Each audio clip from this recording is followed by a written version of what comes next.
తిరగబడ్డ రైతన్నలు వడ్లు కొనాలంటూ రోడ్లపై నిరసనలు, తడిసిన వడ్లు మొలకెత్తిన ధాన్యంతో ధర్నాలు, ప్రభుత్వానికి వ్యతిరేకంగా నినాదాలు.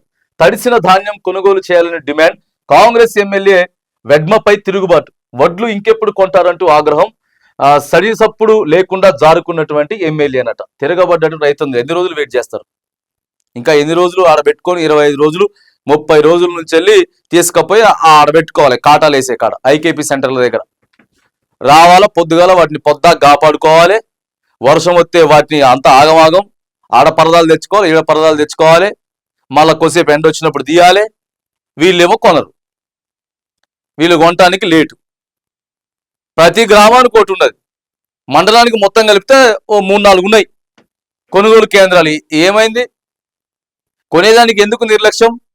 ఎన్ని రోజులు ప్రశ్నించుకుంటుంటారు? ఎన్ని రోజులు అడక్కుంటుంటారు? చెప్పే కాడికి చెప్తారు కదా. ఒక్కసారి మొత్తం రోడ్డు మీదకి వచ్చిర్రు. మొలకెత్తిన ధాన్యంతో రైతుల ధర్నా, ఎమ్మెల్యేలు నిలదీస్తున్నటువంటి రైతులు. ఇగో ఎమ్మెల్యే వెడ్మ ఎమ్మెల్యే ఏం చేస్తుడు? ఇక చిన్నగా ఆడికెళ్ళి జారుకున్నాడట. సడి సప్పులు లేకుండా ఆడికెళ్ళి జారుకున్నాడు. మరి కొనాలి కదండి, ఒడ్లు కొనాలి కదా. ఉత్త పుణ్యానికి కొంటుర్రా ఏంది?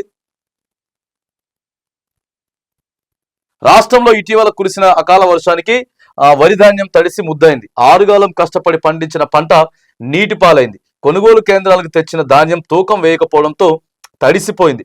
కొన్ని చోట్ల వరద నీటికి వడ్ల కుప్పలు కొట్టుకుపోయాయి. ఎట్లా మొలకలు వస్తున్నాయంట. 25 రోజులు ఆడబెట్టుకుంటే మరి మొలకలు వస్తున్నాయి. ఈ కన్ఫ్యూజ్ ఎక్కడ జరుగుతుందో అర్థం కావట్లేదు. కాంగ్రెస్ ప్రభుత్వంలో ఎందుకు కన్ఫ్యూజ్ జరుగుతా ఉంది? మరి కేసీఆర్ ప్రభుత్వం ఉన్నప్పుడు 7,500 కొనుగోలు సెంటర్లని ఇక ఎప్పటికైనా ఉండాలి, వచ్చే ప్రభుత్వం వచ్చినా సరే ఉండాలి, దీనికి అధికారులు అని చెప్పినాడు. మస్తుగా ఉన్నాయి, మిల్లులు ఉన్నాయి, గూడౌన్లు ఉన్నాయి. 2 రోజులు 3 రోజులు మహా అయితే వారం రోజులు ఉంచేది అనుకుంటా. గత ప్రభుత్వం ఉన్నప్పుడు ఓ వారం రోజులు ఆడ పెట్టుకునేది. ఆ సీరియల్ రావాలి, మన సీరియల్ వచ్చినప్పుడు కొనేది అయిపోయేది. మొత్తం రాసిచ్చేటోళ్ళు గవర్నమెంట్ నుంచి ఓ స్లిప్పు, ఇగో నీ మొత్తం ఇన్ని కింటాలు, నీకు ఇన్ని పైసలు వస్తాయని చెప్పి స్లిప్ రాసిచ్చేటోళ్ళు. వాళ్ళ దగ్గర స్లిప్ పెట్టుకునేటోళ్ళు. రైతు ఇంటికి పోయిన తర్వాత ఓ 2 రోజులకో 3 రోజులకో అయితే ఓ వారం రోజులు పైసలు పడి లెక్క ప్రకారం. అరే 25 రోజులు ఎందుకుంటా ఉన్నాయి ఆడ? గత నెల రోజుల నుంచి గియ్యే వార్తలా? ఇక రోజు ఇదే వార్త. సరే వర్షాకాలం వచ్చింది, వర్షాలు పడతా ఉన్నాయి. అకస్మాత్తుగా మే నెలలో వర్షాలు వస్తాయని చెప్పి ఎవ్వరు ఎక్స్పెక్ట్ చేయరు. కానీ వచ్చినప్పుడు ఏం చేయాలి? కొద్దిగా స్పీడప్ చేయాలి కదా. కానీ ఎవ్వరు మాట్లాడట్లేదు దీని మీద. మంత్రి మాత్రం మాట్లాడతాడు, ఉత్త కొంటమని చెప్తున్నాడు కానీ మంత్రి మరి కొనట్లేదు. కొంటే మరి ధర్నాలు ఎందుకు? ఇది నిన్న జరిగిందే ధర్నా. మరి ఇది ధర్నా నిన్న జరిగినటువంటి ధర్నాలే.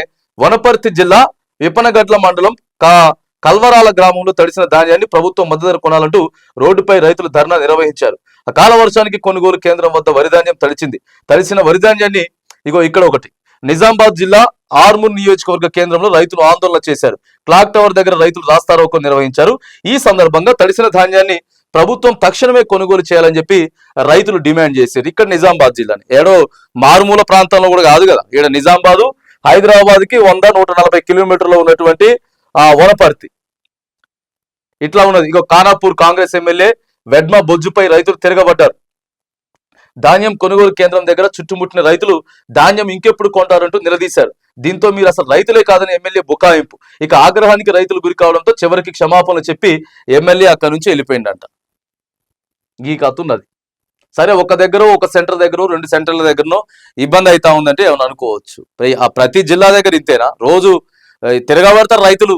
ఇప్పటికే రైతులు చాలా ఇబ్బందులు పెట్టిండ్రు. భరోసా పర్ఫెక్ట్ గీయలేదు, రుణమాఫీ పర్ఫెక్ట్ చేయలేదు, బీమా కరెక్ట్ గీయలేదు. ఇక మేము పండించిన దానికి మొత్తానికి నువ్వు చక్కగా ఈ గొనుడే శాతం అయితే లేదా? ఇంకా యాడికెళ్ళి నువ్వు 500 రూపాయలు బోనస్ ఇస్తావు కింటాకి? వీటితోటే కదా బోనస్ ఇవ్వాల్సింది, ఈ లెక్కతోటే కదా బోనస్ ఇవ్వాల్సింది. ఫస్ట్ ఈ కొనండి, ఈ కొంటే గాని అప్పుడు చిన్నగా జూన్లో కొనొచ్చులే అనుకున్నట్టున్నారు. జూన్లో జూలైలో వస్తాయి కదా వర్షాలు, ఇప్పుడు ఏముంది ఎండకి ఎంత ఎండితే అంత మంచిదని చెప్పేసి ప్రభుత్వం అనుకున్నట్లుంది.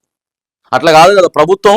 అరే ముందుగానే అకాల వర్షాలు వస్తే ఎట్లా కొనాలా, ఏం చేయాలి, ఎన్ని గన్ని బ్యాగులు పెట్టుకోవాలి, ఎక్కడెక్కడ మిల్లర్ని అప్రమత్తం చేయాలని చెప్పేసి అది చూసుకోవాలి.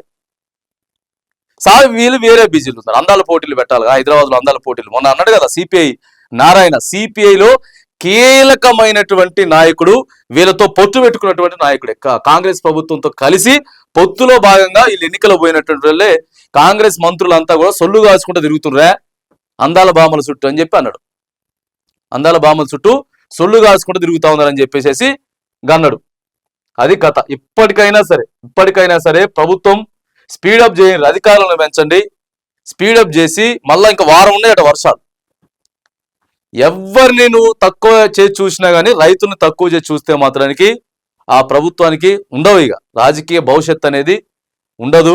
రైతన్నలు రోజు ధర్నాలు చేస్తా ఉన్నారు, రోడ్ల మీదకి వచ్చి కనబడతా ఉన్నారు.